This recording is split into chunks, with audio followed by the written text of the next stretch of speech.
Rekstur Landsbankans á fyrri helmingi ársins 2018 gekk vel og afkoma bankans var góð. Arðsemi eiginfjár á tímabilinu var í samræmi við markmið og stefnu bankans og í uppgjörunni sést að hagræðingaraðgerðir í rekstri hafa skilað markverðum árangri. Á fyrri helmingi ársins var hagnaður Landsbankans 11,6 milljarðar króna eftir skatta, samanborið við 12,7 milljarðar króna á sama tímabili árið áður. Arðsemi eiginfjár var 9,9%, samanborið við 10,6% árið áður.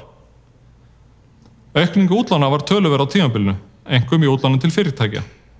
Alls námu hreinar vaxtatekjur bankans 19,5 milljörðum króna á fyrri helmingi ársins sem jafngildir 7,2% hækkun á milli tímabila. Hreinar þjónustutekjur námu 3,9 milljörðum króna sem lækkun 12,5% frá fyrra ári.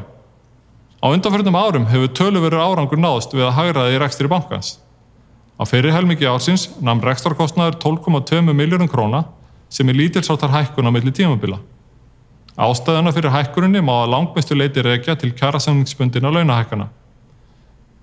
Laun eru sem fyrir stærstur hluti rekstrarkostnaðar bankans en launakostnaður hækkaði úr 7,1 milljarði króna í 7,5 milljarða króna á milli tímabila.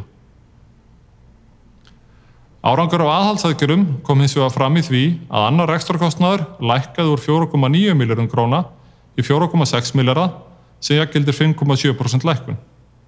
Kostnaðarhlutfall bankans á fyrri helmingi ársins var í samræmi við markmið bankans en það var 44,5% og hækkar 1,5% stig á milli ára.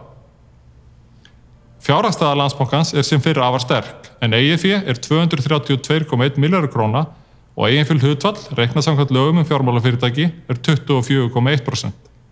Í stuttu máli ber uppgjörið það með sér að rekstur bankans stöðugur og traustur og vöxtur í reglulegri starfsemi bankans. Leið endurspeglar uppgjörið góðar aðstæður í efnahagslífinu sem sést meðal annars á því að aðeins 0,6% útlána eru í meira en 90 daga vanskilum. Landsbankinn því sem fyrr í góðri stöðu til að veita einstaklingum og fyrirtækjum á Íslandi hagstæða og örugga fjármálaþjónustu.